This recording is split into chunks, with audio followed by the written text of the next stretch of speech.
Welcome to Travel Talk with Joy. I'm Joy. I've traveled to all 50 states. I've been to all 7 continents. On most of my adventures, I do it with my husband, who's a full-time wheelchair user. Come meet amazing people who travel through life a little differently as we explore the world of accessible travel. Let's go!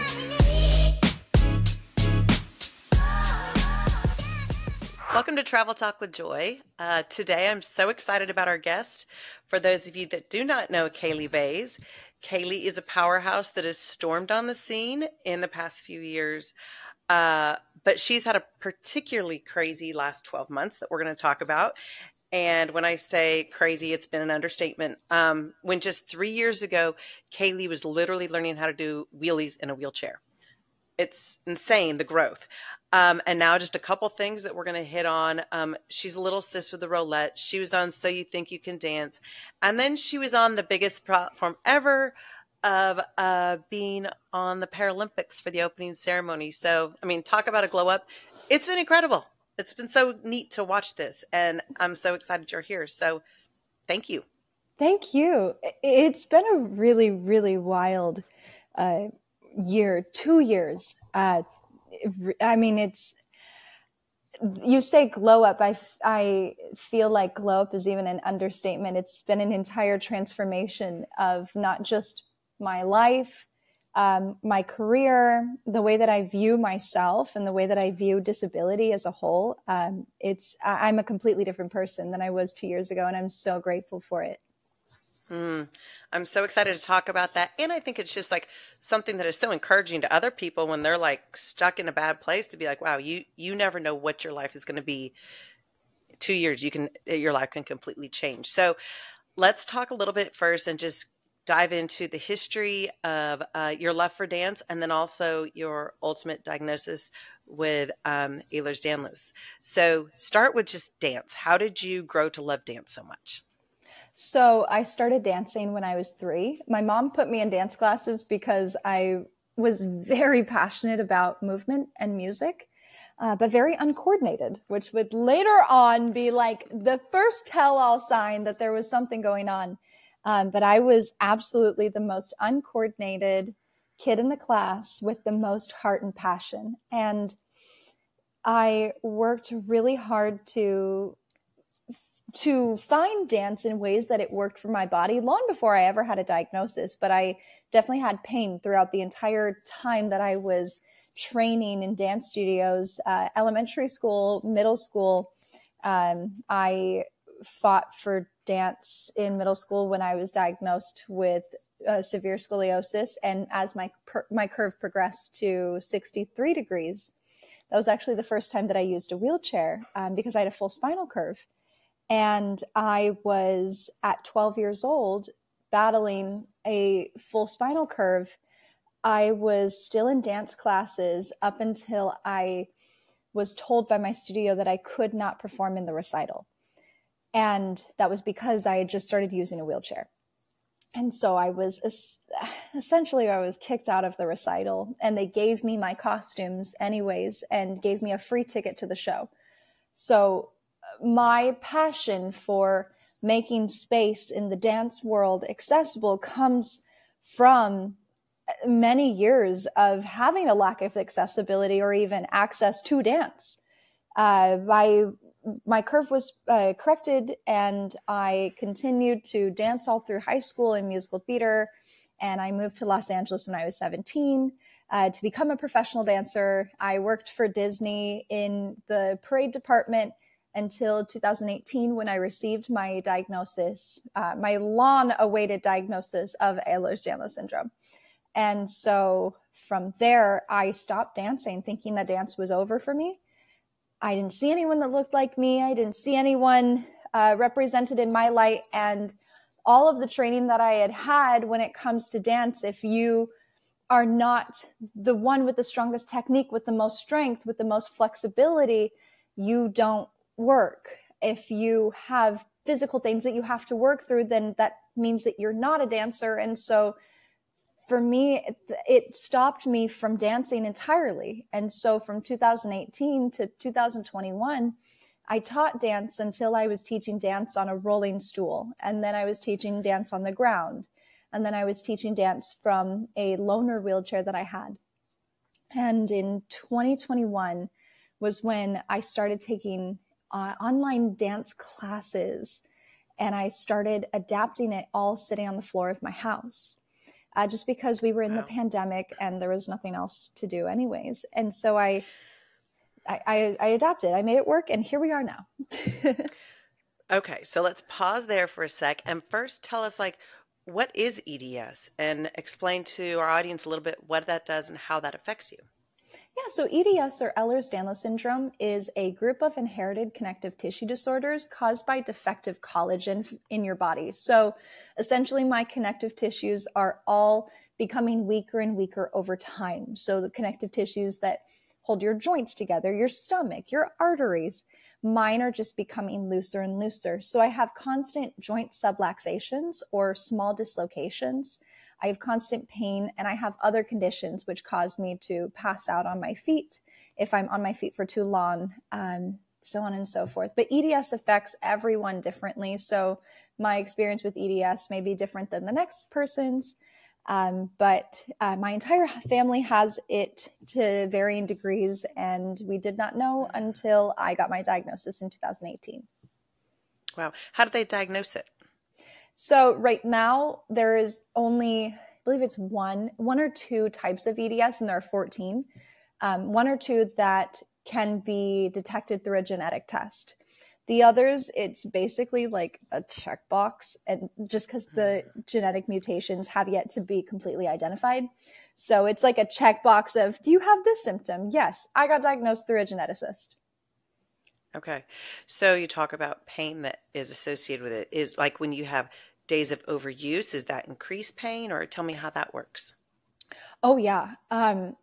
Like for instance, after the Paralympics, I performed that night, and a couple hours later in the morning was when I had to get on a flight to come back to LA, because I had to come back immediately for another job.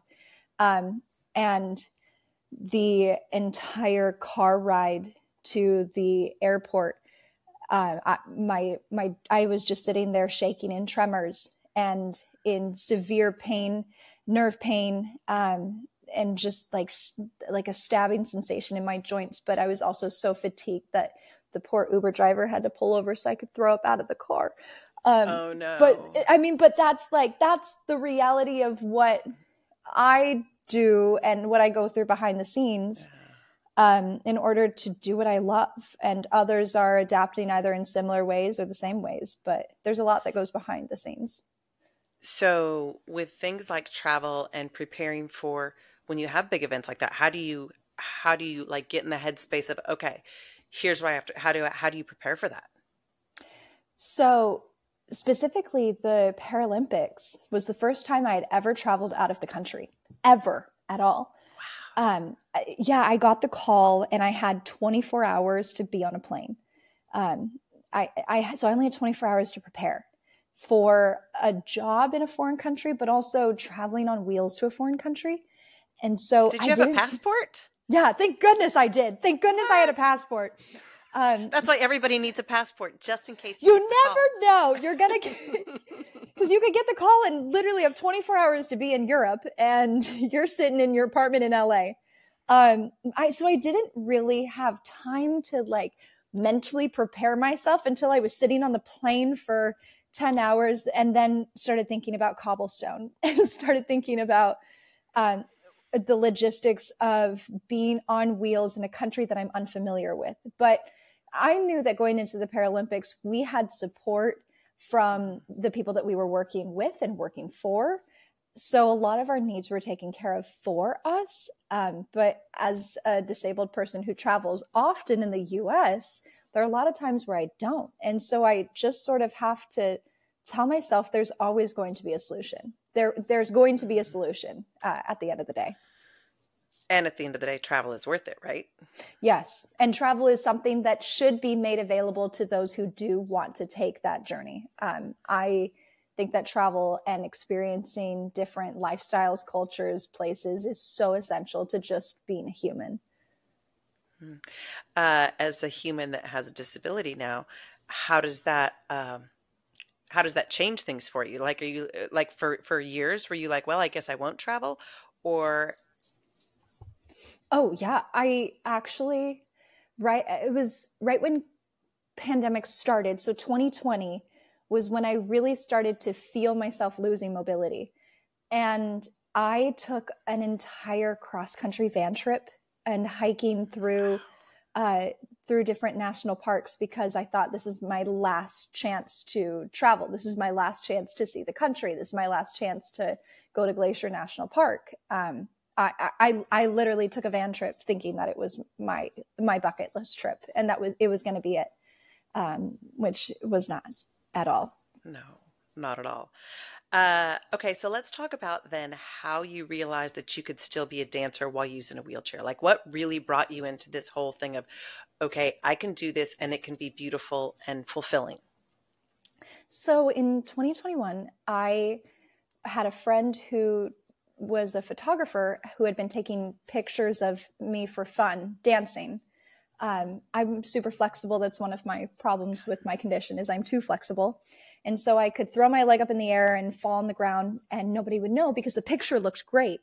And the picture could live on while my body was on the ground. And so my friend convinced me to hashtag it Dancers with Disabilities and post it, because I didn't quote unquote look disabled. But that's what I am. And I had made an effort to start using the word to identify with, because that was the reality of what I am and what I was. And in hashtagging my picture was when I started to find community.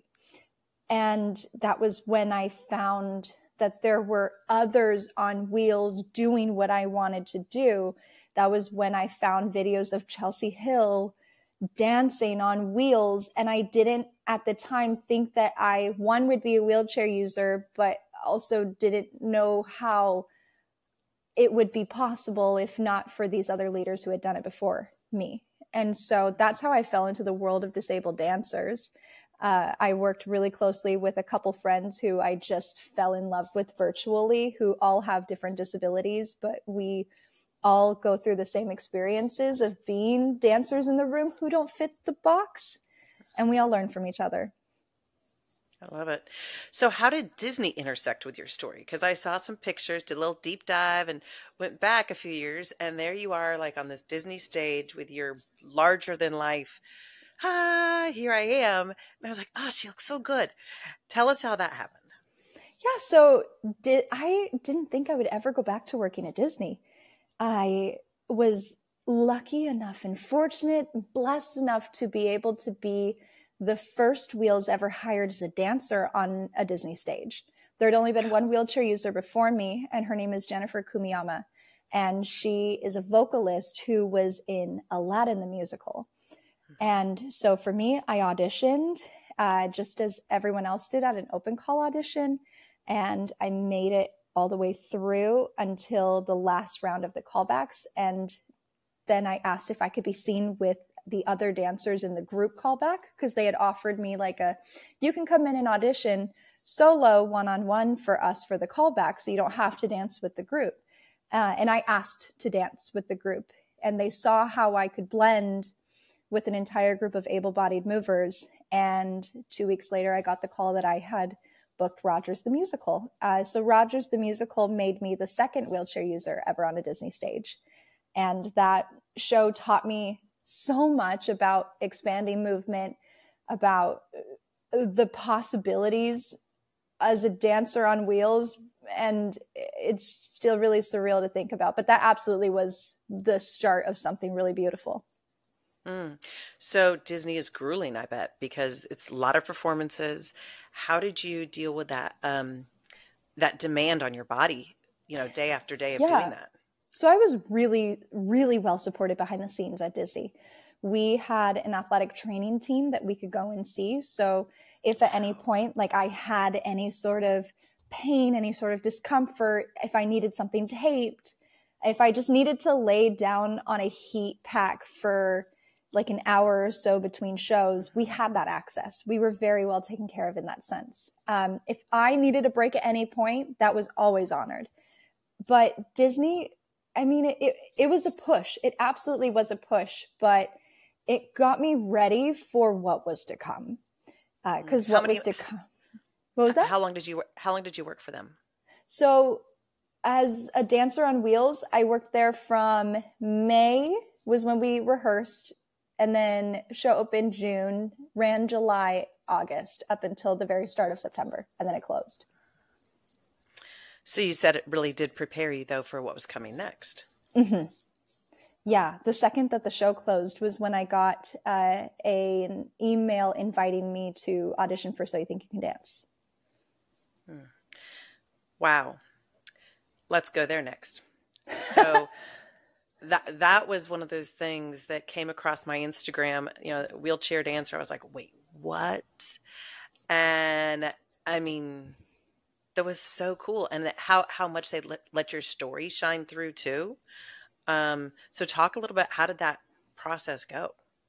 Yeah, so I was invited to submit myself to audition to be on the show right as Rogers closed. And so it was about a month or so of Zooming and interviews and submissions and conversations. And I have a really great team behind me that supports me as well. So they really navigated that piece with me going into So You Think. And so from September, October, and November, I was essentially preparing for the show. We filmed in December. And that was the wildest journey. That was the wildest, most unexpected thing to be thrown into, because, I mean, like even the piece of talking about travel, I hadn't traveled on wheels yet, where I was going to a job that I needed my wheels so desperately for. So You Think You Can Dance also made me the first wheelchair user to ever be televised on this show. And so I felt a lot of pressure and responsibility in the way that I not only represented myself, but also represented my community in a space where we hadn't been represented. So the thought of flying on an airplane and landing in Atlanta, Georgia, and my chair being broken was terrifying to me. So much so that I wrapped my chair in pool noodles and just said a lot of prayers. And when I got to the door and I handed over my chair, I said, take care of my legs. That's what I always say, because my chair is my legs. And then Atlanta, Georgia, and here we were. Wow. So a few questions about that. See, one thing you said that you hate how you were treated sometimes at a dance class. And because it's, people's views, whatever. So how did that go with So You Think You Can Dance, where probably a lot of these people have never had any partner on wheels or any exposure even to disability? How did you feel? I was so supported. I was so supported by the people who I was auditioning with, beyond what I thought it was going to be. Typically, when I go to dance classes, everyone is really supportive and accepting. There are some spaces in some classes where it's, especially in LA, it becomes so much about a video and social media, and they stop thinking about making sure that they're being respectful to the room, and they start thinking about their own journey. And I understand, because I was on that journey at one point when I was dancing on my feet professionally.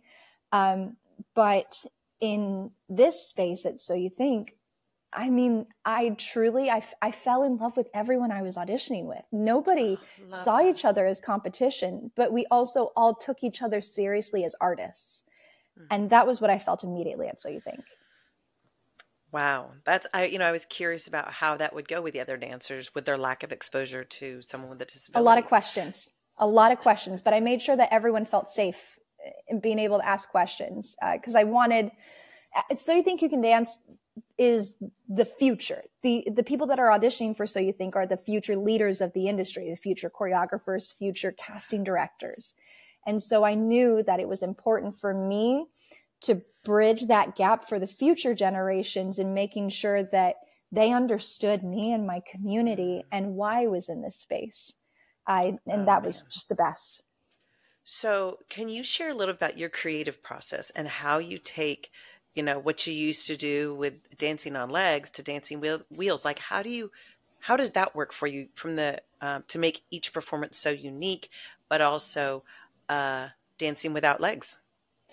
So I even just before this conversation, I taught a dance class where I had about 50 dancers of all varying needs, some able-bodied, some disabled, some sitting in chairs, some not, some using walkers. And so in a space, I talk about adapting dance and how dance and the dynamics are the same, whatever angle you look at it, as long as you're creating the same shapes and textures. So for instance, there's a movement in dance called a chaîné, which is a spin. It's a turn. So even just right here, as I did this motion of turn, I'm creating a circle with my pointer finger. This motion of turn, as long as I'm taking this dynamic of a spin, I can apply it to any part of my body, whether that be turning with my shoulders, turning with my head. There's no wrong way to adapt as long as you carry the same dynamics through everything that you do. And that's what I teach in my classes. And that's everything that I do in my own classes that I take. Dance is the same on me as it is a standing dancer. The only difference is I expand it in other ways to make it work for me without legs. So you take dance classes still, but you're also Yes. teaching dance classes. Oh, yes. I'll always be a student. I will forever be a student. And there's still so much room to explore dancing on wheels that I and others haven't even touched yet. Love it. So this year you also became a little sis with the Rollettes. And let's talk a little bit about the Rollettes. What does that community of women mean to you? Oh, they mean everything. They mean everything. I was doing it alone for a year and a half. I danced in classes alone. I created alone. I navigated the world alone. And having them means that not only am I now not the only wheels in a dance room, but I also am not the only wheels going to experience new things. We travel a lot together.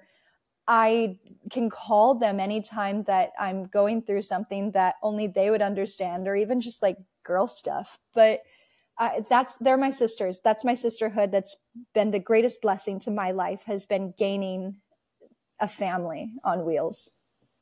Wow. What's the most important thing to you about being part of a disability community? Oh, I'm trying to pick one. That's a great question. Because a lot of people, they don't have community. It's maybe you, pre-Rollettes. A lot of people, they have their injury or they have their disability and they kind of walk it alone. And I think when you find a community of people to walk through it with you, whether it's through dance, through sport, through whatever creative thing, there's a massive thing about that. I mean, the first place my head goes to is all of the times that we were in Paris this summer and all of us wheelchair dancers from different countries were just bumping down the cobblestone together and all in pain, like pain shooting up our spines. And most of the dancers there were from Europe, so they're used to it. Chelsea and I were not. But all just laughing through it together. There is something called disabled joy, which I didn't know until I was taught what disabled joy was. But in community, especially, we laugh through those moments together. We cry through moments together. It's so important to have people who understand you and the walk or role on life that you're taking. I think that there was a time where I didn't know how to even love myself as a human, as a disabled person, until I saw the way that others loved themselves and loved others in the bodies that they were in. I wanted to have that joy. And so in everything that I do, I try to give disabled joy to others just as community has given it to me. But it normalizes all of our experiences that we only go through because of being disabled. Yeah, none of your other friends can relate to that. Yeah. Yeah. I've never heard that term, disabled joy. I like that a lot. Is this something you made up, or did someone No, tell you this? someone told me this. I wish I could trademark it, Okay. but absolutely, please spread disabled joy. I love it. I love it. Um, okay, so with the Rollettes, there's a lot of estrogen in one place. There's a lot of personalities. I was like, that's a lot. How does that work for the choreography between all of you?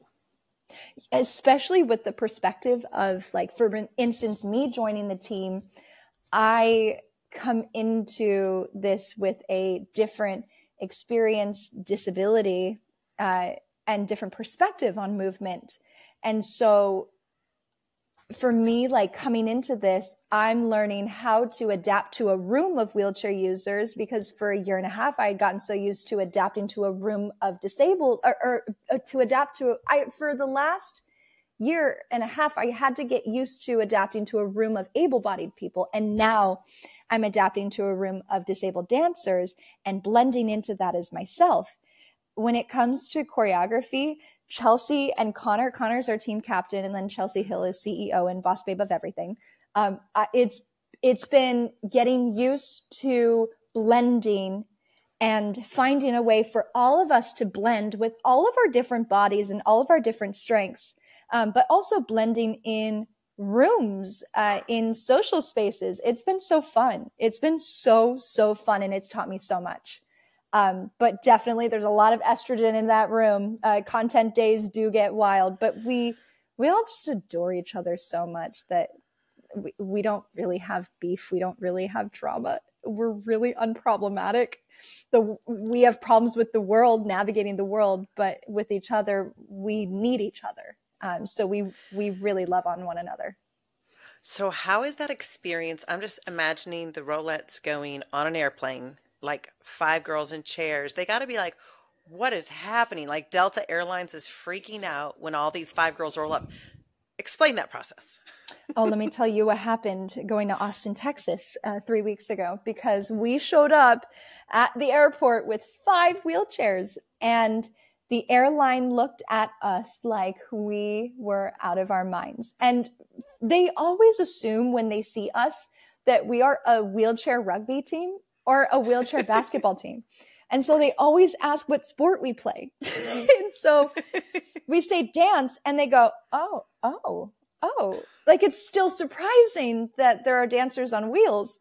But I mean, it was a whole operation when we traveled to Austin, and we had a layover.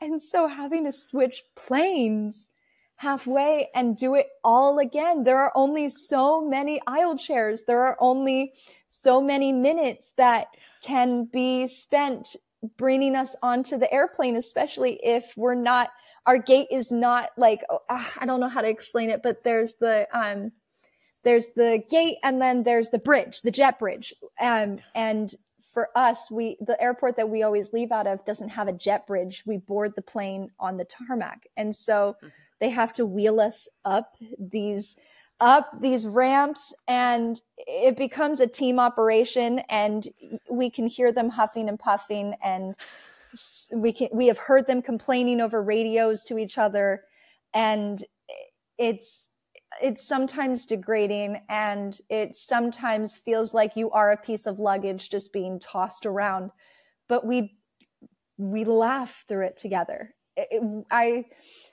I vividly remember being like tossed around like a sack of potatoes down the aisle on the aisle chair, because they made one of the flights made 3 of us board at the very end, and 2 got to go at the beginning. And so we're bumping into people, and I look back and I see one of my girls, Danica from the Rollettes, and she's holding on to her 7-Eleven hot dog and Slurpee, just being bumped side to side, and we just laugh together. But that's what community is. And I'm so lucky to have them on this journey and to laugh as we're tossed around like luggage. But the reality of Disabled it joy.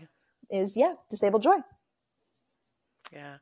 The reality of it is it's worth it. The reality of right? it is worth it. It's worth it. We have to.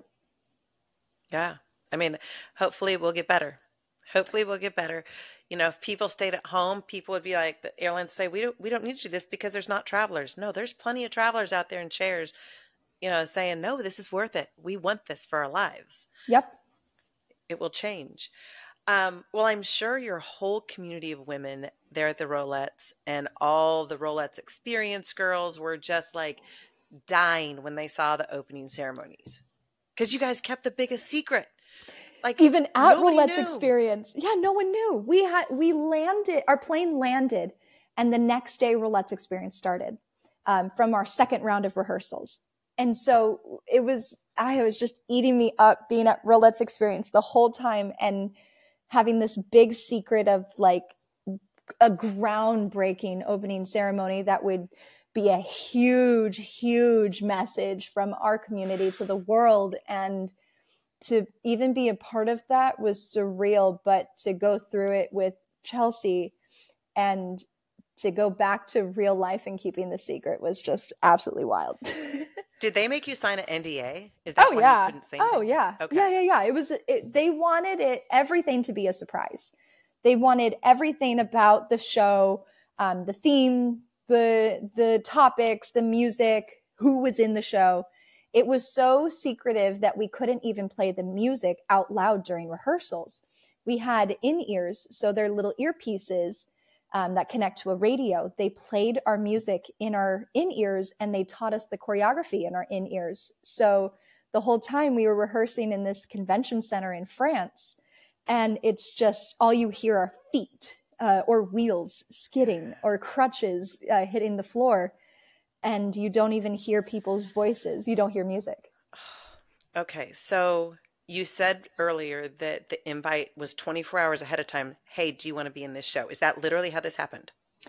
No, I had interviewed for it, not really knowing exactly what it was. And it was it was very top secret from the very beginning. I had done an interview for it and had sent in my samples of my work, but they had seen me on So You Think You Can Dance. And that was where they called me in and essentially they said, we need more wheelchair dancers. And so I got the call, very last minute, but I got the call.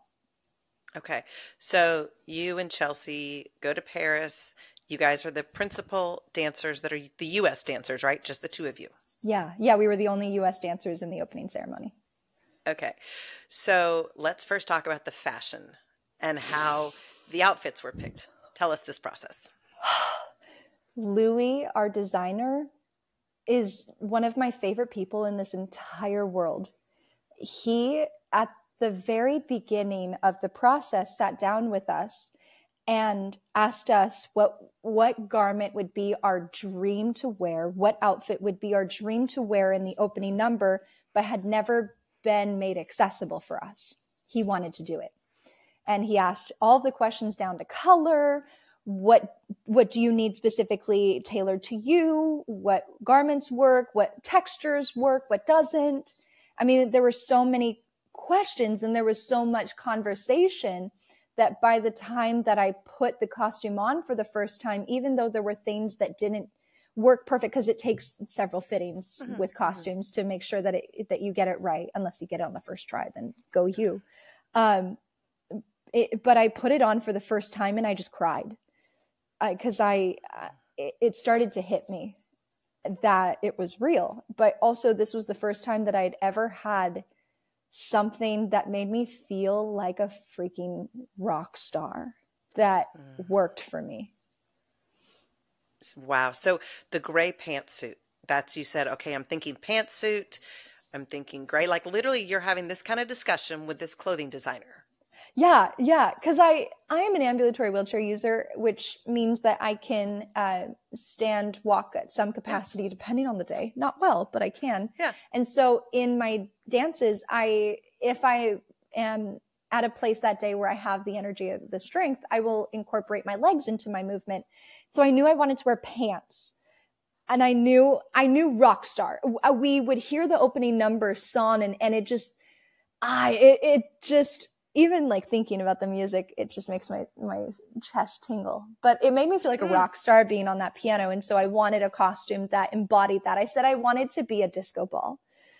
And he made it happen. And that costume is now on its way, or already is, in a museum in Sweden, and is going to be displayed as the creative game. So all of us disabled artists, our costumes from the opening number are on display. And then Celine Dion's costume is on display there too, allegedly, from the Olympics opening ceremony. Yeah. But it's an incredible honor. I just really wish I could have that outfit to just wear and strut and roll in, but they let me keep everything else. So I've got all of the other costumes here, just not the opening number.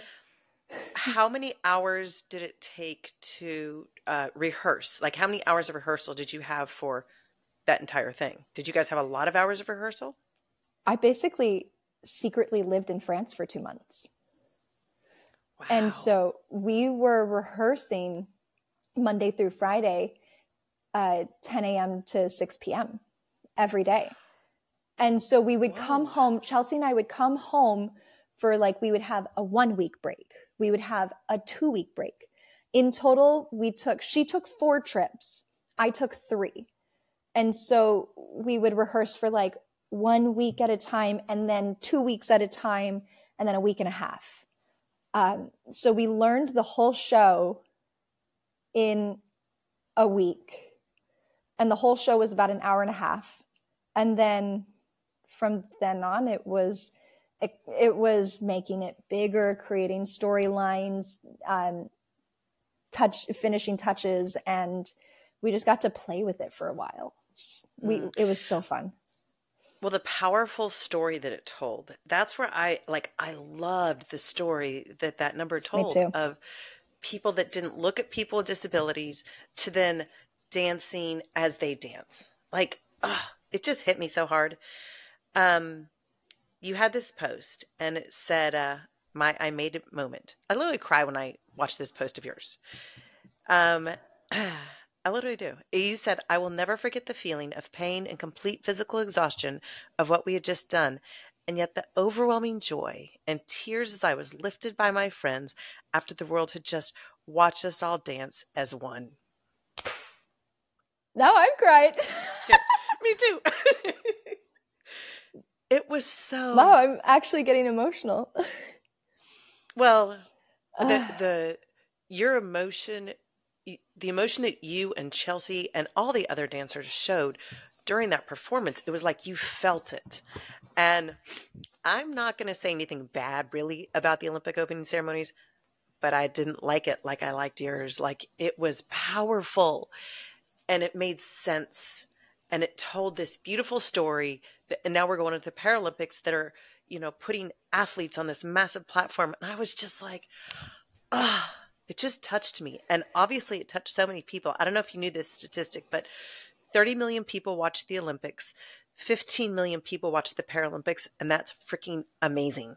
15 million people watched the Paralympics. And you guys kicked it off in such a massive way. And, I don't know the man's name that was one of the other principals in the story, where he's like, "Welcome to Paris," and he amputee. I'm going to be honest. I don't even know his name. The only time that you know who I'm talking about. I know who you're talking about. The only time that we saw him was the show, was when he walked up the steps. Other than that, we had practiced with sometimes the choreographer running in and throwing his arms up, but we would just practice the countdown, which was in French. Chelsea and I had to learn how to count backwards from 20 to 1 in French. And so it was a mystery until that day. Well, when he did that, like you talk about disability joy, that man had pure joy. And it opened with that, and it was just, it was so good. So good. And the moment of your chair when you're being lifted up, that was a moment. You on the piano, that was a moment. Drop the mic, go home. Unbelievable. I'm mentally still there. It's been hard to move on. It's been hard to move on from that job. Yeah, it was all encompassing, and it also provided you so much rich experience, not just dance experience, but life experience. So culture, People. Yes. Yes. Yes. You said you'd never traveled really before outside of the US. And so let's talk about accessibility in Paris. Um, let's first talk about physical barriers. Other than the cobblestone, how did you find physical barriers? Elaborate on what you mean by the physical barriers. Like steps, Oh, getting into restaurants, bars, things like this. I have so much to say about this. I remember we had one day off and we went into actual Paris because where we rehearsed was about an hour from Paris. And so we went into actual Paris, and I will never forget trying to find a bathroom for the first time. And it's really hard to find an accessible bathroom there. It's really difficult to even find restaurants that don't have steps. And there are a lot of places that are accessible, and there are apps that are helpful, and locals, people that live there, are very, very helpful, and they care. And so what helped was at our hotel that we stayed at for the first 2 trips, there was a gentleman who worked at the front desk whose girlfriend is a wheelchair user. And so he gave us all of the tips on not just navigating areas nearby. We were also right next to Disneyland Paris. So he had all of the tips on accessibility for Disneyland Paris, but Paris. And so I knew going into it, I was going to have a hard time finding a bathroom. I eventually had to go up 2 flights of stairs to get to a bathroom because I just got tired of looking for a bathroom. And so the employees there kind of helped me waddle up the stairs to get to the bathroom, which was the most beautiful bathroom I'd ever seen, by the way. It was so worth it. I definitely stayed in there for a minute and took pictures. But there are a lot of places that are steps only because the buildings are old and the infrastructure in Europe is older. So you're going to run into obstacles there. Cobblestone. Accessible restrooms can be hard to find. But the people there are so kind that they want to help. And Parisians know that the city is not as accessible as it should be or could be. And that's something that they're actively working on. I know that there are several apps that are being developed or in beta that have to do with accessibility in Europe, like finding a bathroom. But people are very, very kind. Transportation can be rough. Public transportation, a lot of the train stations out there are not accessible and are staircase only, kind of like how New York is. Yeah. But Ubers out there even if they don't speak the same language, the drivers are very kind and want to help. People there want to help. That's good. So you found like attitudinal barriers, you didn't really find that to be the case. No. Everybody's experiences are different. And I know that we were there at the height of the excitement for the Olympics, and people assumed that we were Paralympians. They always assumed that we were Paralympic athletes. And sometimes we would make up different sports that we were doing because we couldn't say that we were dancing the opening ceremony. Yeah. People were really excited there about the Paralympics and the Olympics coming. And so that could have also helped us at the time and people's eagerness to help. But really, I didn't run into attitudes. I didn't run into people treating me differently for being in a chair. I had the best time with the people, especially the people we worked with. It. That's so great. So what's something that like either behind the scenes or something surprising that you learned from the Paralympic experience? Something surprising. Mm-hmm. Something that, there's so many things. I don't even know how to pick one. Something that surprised me. Okay, a couple things. What surprised me in Paris was behind the scenes, every break that we had, they would have tables and tables of food, but like 80% of the food were sweets and desserts. And then like bananas and fruit and coffee. And everybody just ate sweets all day. And I had so many sweets. I ate so good, and yet my stomach did better there than it ever does here in the States. I was surprised by the quality of food. I was surprised by the way that people there take their time, especially in rehearsals too. In LA, it's go, go, go, and it's work, work, work. There in France, it's very much about the process.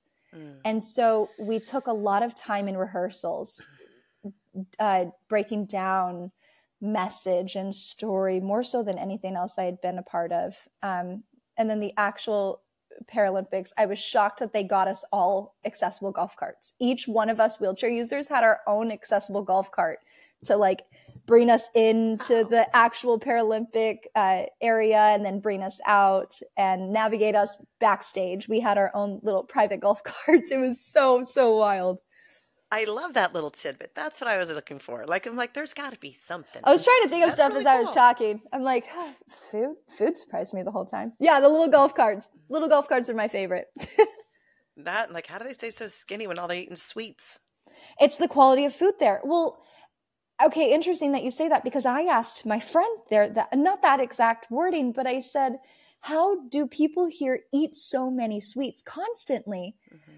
And no one says anything about how many sweets they eat. And my friend said, well, that's because diet culture is an American thing.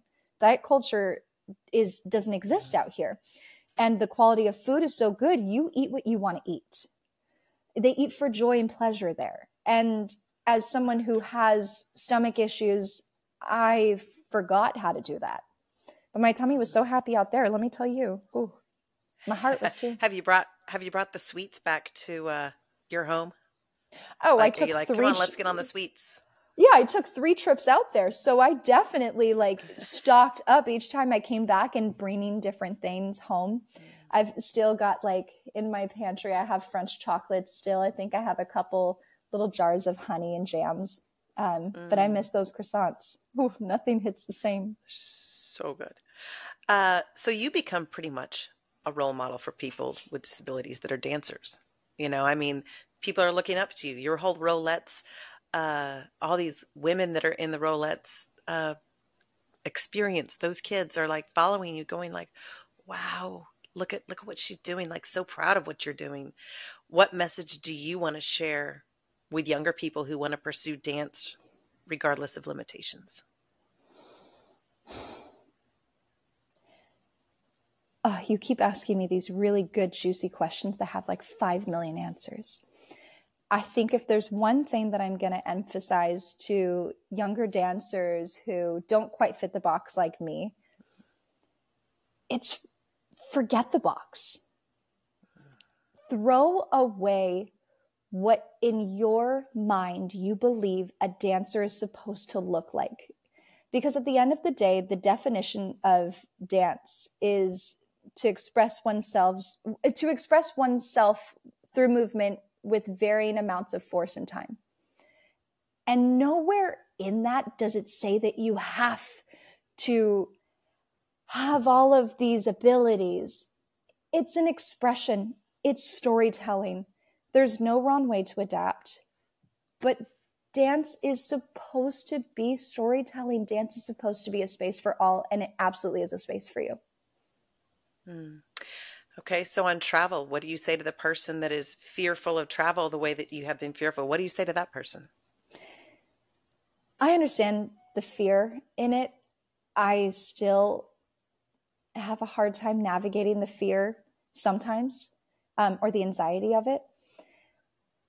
But it's so worth it. It's so worth it. Travel was something that I was so passionate about before I became disabled. And I didn't think that it would be possible for me, especially on wheels. But it is equally important for you to be able to go and see the world, meet people, adventure, experience culture, experience all of the different things that you want to. And it absolutely can be made possible, especially if you have support. Absolutely. Support's important. So your disease is degenerative. and a lot of people that are travelers have this degenerative diseases. How do you stay positive knowing that today might be tomorrow might be worse than today? How do you stay positive and get in a good mindset with that? I have to stay present. For several years, I shut down and I didn't see a future for myself, and my life did not feel very bright. I had to get out of that place in order to live. I wasn't living. I found community, and I found something that made me passionate about living again. And I think it's so important for you to continue to expand the things that you love, whether it be travel or whether it be something else. Because at the end of the day, experiences and passion and hobby is what keeps you connected to you and who you are, apart from your disability. And that's something that a lot of people have a hard time navigating when it comes to these psychological effects of having a progressive disability. My condition might not be the same tomorrow as it was today. I'm not at the same place physically right now as I was a year ago, realistically.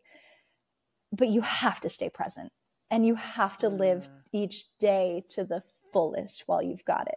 And if you don't have it today, that's okay.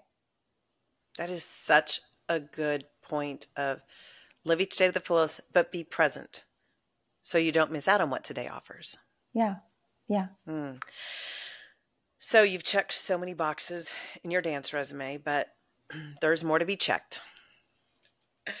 Where are you? What's next for Kaylee? Oh, right now I am living a very adventurous life with my sisters on the Rollettes and traveling more often and performing.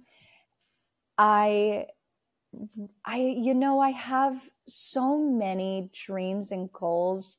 I've kind of decided to let life take me where it's going to take me, because I definitely did not see myself performing on the Paralympics. I didn't see myself on So You Think You Can Dance. I didn't ever see myself going back to perform at Disney. I'm kind of just letting life take me where it's going to go. But my ultimate dream and goal would be to perform in Cirque du Soleil. That is now my ultimate goal for you as well. That is amazing. Yes. Thank you. That's a good one. My final Kaylee quote, I love this one as well. You said, "I will dance until I'm dancing with my eyes." And before I even heard you say that quote, whenever I see you dance, you are the most expressive person, the most expressive dancer. I'm not saying dancer that uses wheels, the most expressive dancer I've ever seen that uses her eyes as a piece of her dance. And it's so engaging to watch your body movement, but also it's your expression in your eyes. And my question about that, is that something that's intentional? Is that something that's in you that just happens? I mean, it's joy, it's pain, I see it in your eyes. I'm a musical theater kid like that. That's it. I was just talking about it actually yesterday with someone.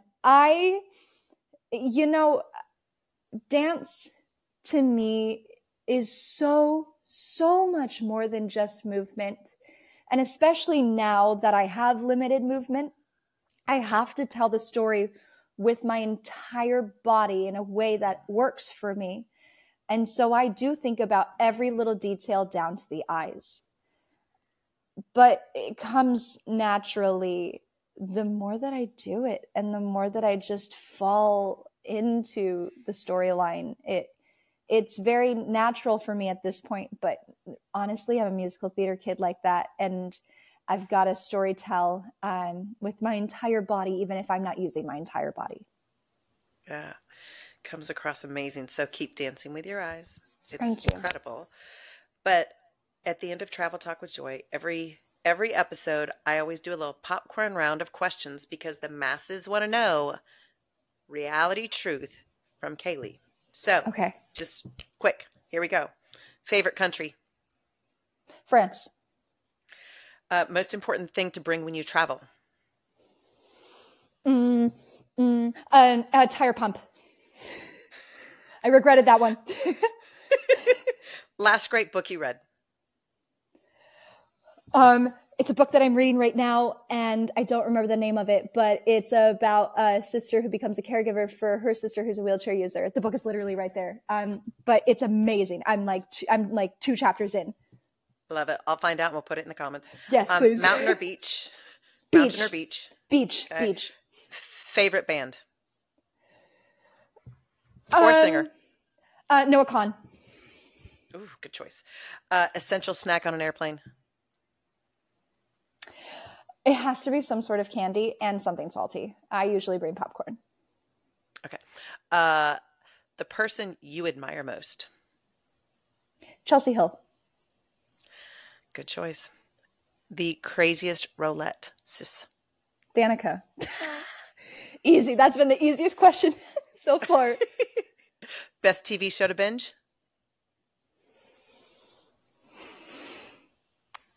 Right now I'm re-binging Secret Lives of Mormon Wives. Okay. Final question. Dream vacation? South of France and Japan, Tokyo. Love it. Okay. Well, thank you for being on the show. Thank you so much. Incredible. You're better than I even thought you would be. You were an amazing person. So I just can't wait to follow everything that you're doing in your life and all the influence and amazing dancing you're going to be doing. I also want to thank Accessible Journeys Travel Magazine. If you haven't checked it out, it's free, all about accessible travel. And they did a great article about Travel Talk with Joy. So thank you, Accessible Journeys. And we will see everyone next time, but happy travels.